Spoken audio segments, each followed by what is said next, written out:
Welcome back to the deep dive. Today we have a topic that I think is going to hit quite close to home for many of you listening. We are looking at a stack of research touching on that very specific sinking feeling you might get in the pit of your stomach when you hear the word That evangelism. is absolutely a loaded word. I mean, Yeah. for a massive number of people out there, it just doesn't spark joy at all. It honestly just sparks anxiety. Exactly. It triggers this sense of, let's call it sales quota anxiety. You know what I mean? The feeling that you are somehow supposed to be out there closing deals for God, like you have a monthly target of souls to save, and if you aren't hitting your numbers well, you are failing the company. Right, the whole spiritual sales pitch mentality. It is incredibly pervasive, and it takes what is fundamentally supposed to be a relationship and turns it into a transaction. And today, we are deconstructing that entire mindset. We are doing a deep dive into a really fascinating book called The Mission We All Share by Chris R. Velasquez. Now, I have to be honest with you, when I usually pick up a book on mission, I am expecting a manual. Like step 1, memorize the script. Step 2, stand on this specific corner. Step 3, do not take no for an answer. Yeah. Yeah, you usually reads like a tactical guide for making yourself and everyone else uncomfortable. But Velasquez is doing something completely different here. He isn't just giving us new tactics. The book actually tries to rewire the underlying theology of the whole thing. He is arguing that the Great Commission, that famous command to go and make disciples, it isn't a specialized program you just sign up for. And it is definitely not meant to be a guilt trip for the people sitting in the pews. Right. He argues it is the fundamental identity of the church. So the mission of our deep dive today is to unpack that central thesis. We are going to look at why our modern obsession with worldly metrics might actually be destroying the mission. We will also be exploring this concept he calls identity before activity, and look at the practical shift from just going to church to actually being the church. It's a shift that could change everything for you if you've ever felt burnt out by this topic. So let's just start right with the problem, because Velasquez, he really comes out swinging in these early chapters. He calls the current situation the crisis of mismeasurement. It is a really strong phrase, and he backs it up well. He basically points out that the modern church has fallen into this trap of valuing visibility over vocation. We live in an era that is completely dominated by metrics and engagement scores and algorithms. Right. The water we swim in culturally is all about reach. Exactly. Everything is measured by likes and shares, and Velasquez argues that this metrics mindset has completely seeped into the bloodstream of the church. We start thinking that if something is big and loud and growing fast, it simply must be successful. He calls this prioritizing momentum over maturity. Momentum over maturity. Wow. He also uses the phrase noise for fruit, which I wrote down immediately when I read it. Yeah, just because there's a ton of activity, lights and cameras and crowded events, that doesn't necessarily mean there's actual spiritual life happening. And there's this one part where he does a remix of a famous Bible verse that really stopped me in my tracks. He adapts Mark 8.36 for the institutional church. He asks, what does it profit a church to gain visibility and lose its vocation? That cuts incredibly deep because it implies that a group could be wildly successful on paper. The budget is up, attendance is through the roof, and the branding is flawless. Huh. But fundamentally, they have completely failed at their actual purpose. Because the vocation of the church isn't to be famous. No, it's to be faithful. And Velasquez points out a major side effect of this visibility trap. When you treat the church like a modern corporation, you start to fragment everything. You get these massive silos. Oh, right. Like you have the HR department over here and the marketing department over there. And then way down the hall next to the janitor's closet, you have the evangelism department. Exactly. You compartmentalize the mission. You essentially outsource it to the professionals, the missionaries, their pastors. And what that communicates to the average believer, your accountant or the teacher or the stay-at-home parent, is that they are just a spectator.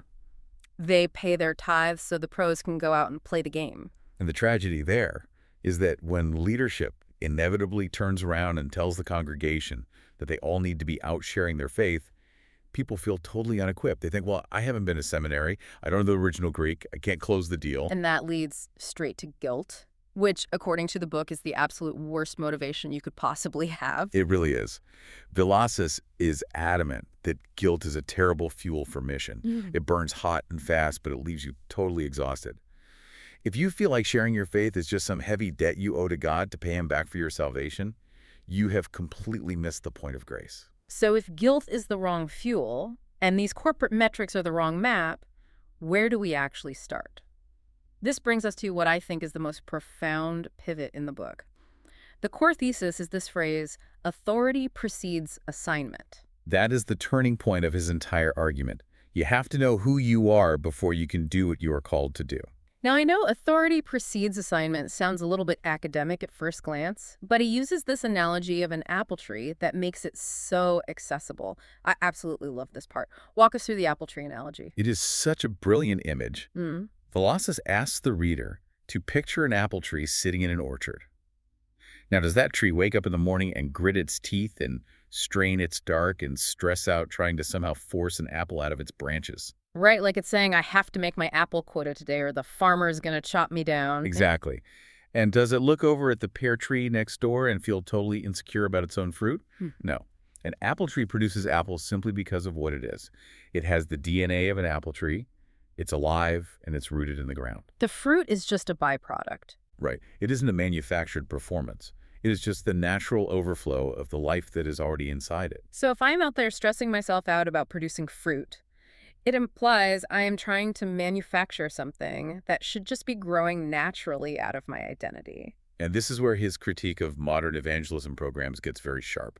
He says a lot of our efforts are essentially just taping apples onto dead branches. That is such a vivid warning. Taping apples to dead branches, it might look really good from the highway as you drive by, but if you actually walk up close, you realize it is all just plastic and Scotch tape. There is no real life in it. Volosys argues that mission should be the natural overflow of our life in Christ.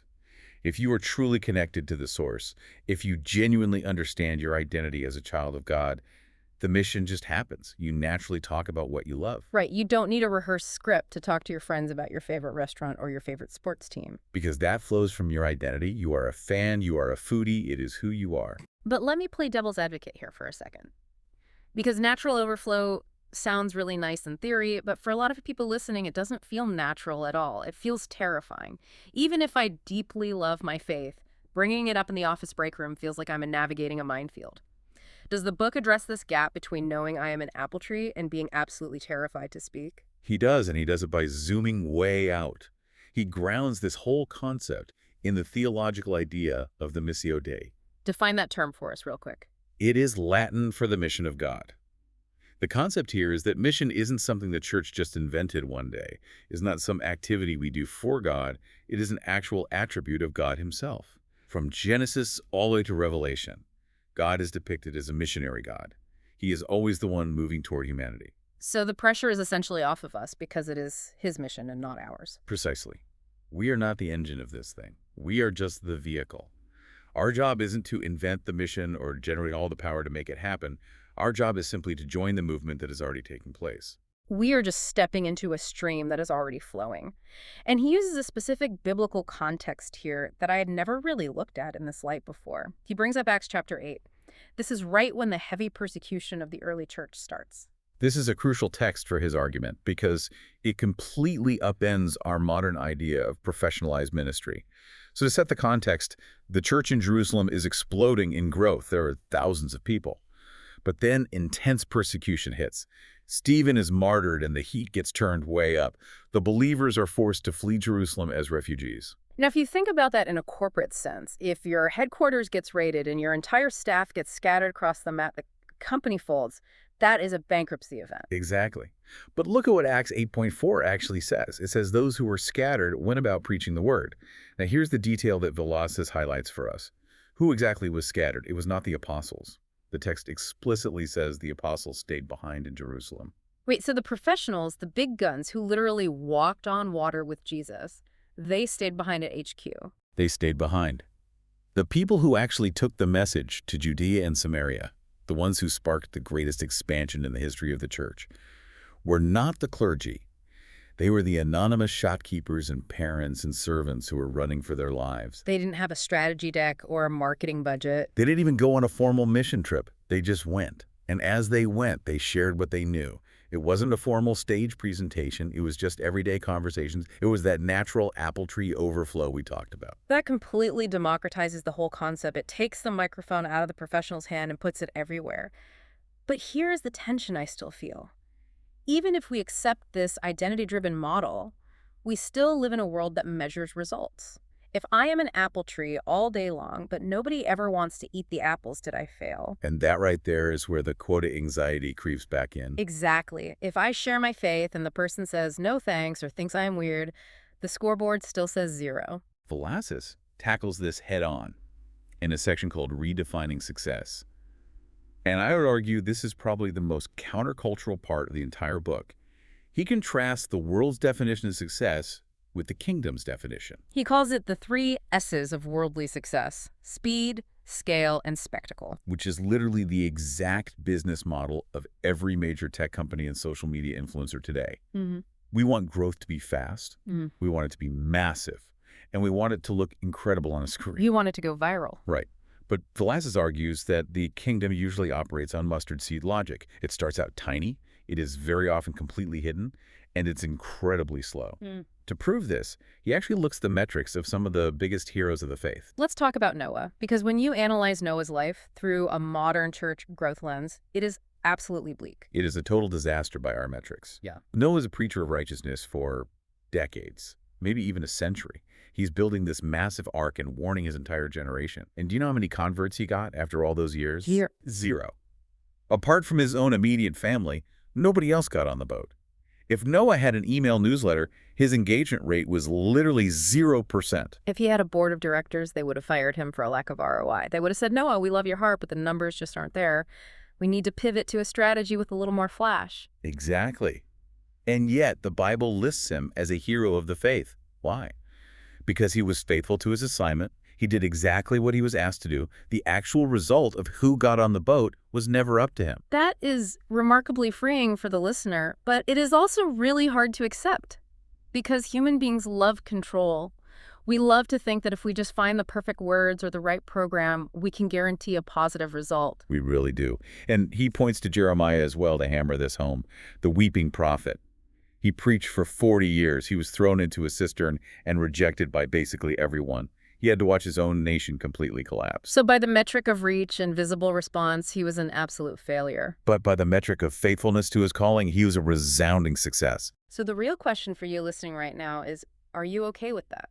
Are you okay with being faithful even if your visible numbers never look impressive? It requires a serious death to our own ego. We all want to be the hero who saves the day and gets the credit. But the book reminds us that real spiritual growth is often hidden for a very long time. Yeah. You can't easily chart gentleness on a graph. You can't put long suffering on a quarterly spreadsheet. He also connects this idea of hiddenness to our modern use of technology. We touched on algorithms earlier, but he makes this really profound distinction between reach and presence. Yes, this part is vital. Technology offers us unprecedented reach. You can post a single video and theoretically reach 10,000 people you have never even met. It feels incredibly powerful. It makes you feel like you're doing something massive for the mission. But Velasquez warns that reach is actually very thin. He argues instead for what he calls incarnational presence. Which simply means being there in the flesh, just like Jesus taking on flesh and dwelling among people. Velasquez says we need to be physically present with people in the middle of their pain and their confusion. Yeah. You cannot truly comfort a grieving neighbor with a viral tweet. No, you have to actually go sit on their couch. You have to bring them a meal. You have to sit there and endure the awkward silence with them. We so often confuse broadcasting with actual ministering. Broadcasting is easy, but sitting on that couch is hard. And it is highly inefficient. Yeah. That is the kicker. Sitting on a couch for 3 hours with a friend who is going through a messy divorce cannot be scaled. You cannot automate that process. But that is exactly where the real transformative work happens. So if we are going to stop chasing scale and start embracing this kind of presence, what does the actual strategy look like day to day? Because the book doesn't just leave us hanging in the realm of theory. He talks specifically about unity and everyday evangelism. He roots his strategy in John 17, which is Jesus's high priestly prayer. Jesus prays that his followers would be one so that the world may believe. That is a direct cause and effect statement right there. It is. Velasquez argues that unity among believers isn't just about playing nice or having an interfaith pancake breakfast. Yeah. Unity is the church's actual missional credibility. Think about it. If the messages are constantly fighting with each other, why would the world ever believe their message of reconciliation? It would be like a married couple trying to give you relationship advice while they're actively screaming at each other in the living room. Exactly. The world believes the message when they see a unified messenger. And he really challenges local churches on this point. He says, we have to stop viewing the church down the street as a competitor for market share. Right. If they are winning, the kingdom is winning. They are coworkers, not rivals. And then he brings all of this down to the individual level with a concept he calls the priesthood of all believers. This means the mission doesn't just happen on overseas trips. It happens in boardrooms, in kitchens, and local neighborhoods. The divide between sacred and secular completely collapses. And to help people practically live this out, he introduces a term I really love, gospel fluency. That is such a great concept. Let's break that down. Think about learning a foreign language. If you only memorize a few disjointed phrases from a travel textbook like, where is the library, or I would like a coffee, you can't actually have a real conversation with a native speaker. You are stiff and awkward. You are just reciting a script and quietly panicking that they might respond with a word you haven't memorized yet. Right.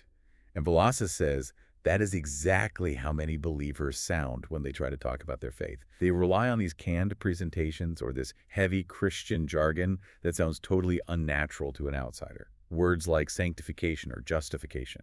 These are beautiful, important theological terms, but to a coworker who didn't grow up going to church, it literally sounds like a foreign language. So what does someone who actually has gospel fluency sound like? It is the ability to speak naturally about how your faith connects to your daily life, your anxiety, your work, stress your parenting, and doing it in your native tongue without the jargon. So instead of awkwardly pivoting a conversation by asking if you died tonight, where would you go, it looks more organic. Much more organic. It looks like saying to a coworker, hey, I was so stressed about that major presentation today, I felt like my entire identity was on the line.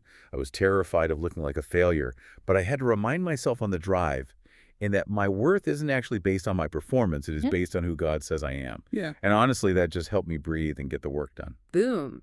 You just applied the core of the gospel to a very real work situation, and you didn't make it weird at all. Exactly. It is highly accessible because it is just you being honest about your own messy reality. You're inviting people into your actual story. And the book even suggests churches host missional identity labs and gospel fluency workshops to practice this. Not practicing a sales pitch, but practicing vulnerability. Yes, practicing how to connect the dots between what you believe and how you actually live on a Tuesday afternoon. It really feels like this entire book is trying to take the pressure off of us while simultaneously raising the stakes. The pressure to perform is completely gone, but the call to simply be who we are is higher than ever. That is a perfect summary of his work. The crushing pressure of producing visible results is removed because the results belong entirely to God. But the standard for our faithfulness is intensified. It is a long game. He actually quotes Eugene Peterson in the book, calling it a long obedience in the same direction. Which is the exact opposite of our viral instant gratification culture. It really is. We want the overnight success. We want the secret shortcut to massive impact. But real mission is usually slow and messy and requires a ton of endurance. It is planting tiny seeds that you might not personally see sprout for another 10 or 20 years. So as we wrap this up, if you are a listener who has felt that heavy burnout, if you've been carrying around that spiritual sales quota over your head, what is the ultimate takeaway from Chris Velazquez today? The takeaway is you can stop trying to manufacture the fruit. Go back to the root. If you are exhausted by evangelism, it is probably because you are secretly trying to do God's job for him. You need to rest in your identity. You are already authorized. You are sent. But the power to do any of it comes from your connection to the source, not from your own straining and stressing. And we desperately need to stop counting the wrong things. Please. We have to stop measuring our spiritual worth by worldly metrics. Faithfulness is the only standard that matters. If you are being faithful right where you are already successful in the kingdom. I want to leave you with one final thought that really stuck with me long after I finished reading this. Velazquez suggests that in an age that is absolutely obsessed with visibility, a world where if it isn't posted online, it didn't really happen, the most radical and revolutionary act a believer can take might just be quiet, unseen faithfulness. That is such a powerful thought to end on. So here is the question for you to mull over as you go about your week. If no one ever applauded your work, if no one ever liked your status, if no one ever saw the sacrifices you made behind closed doors, but you remained completely faithful to who you were called to be, would that be enough for you? That really is the ultimate question. Thanks for diving in with us today. We will see you next time.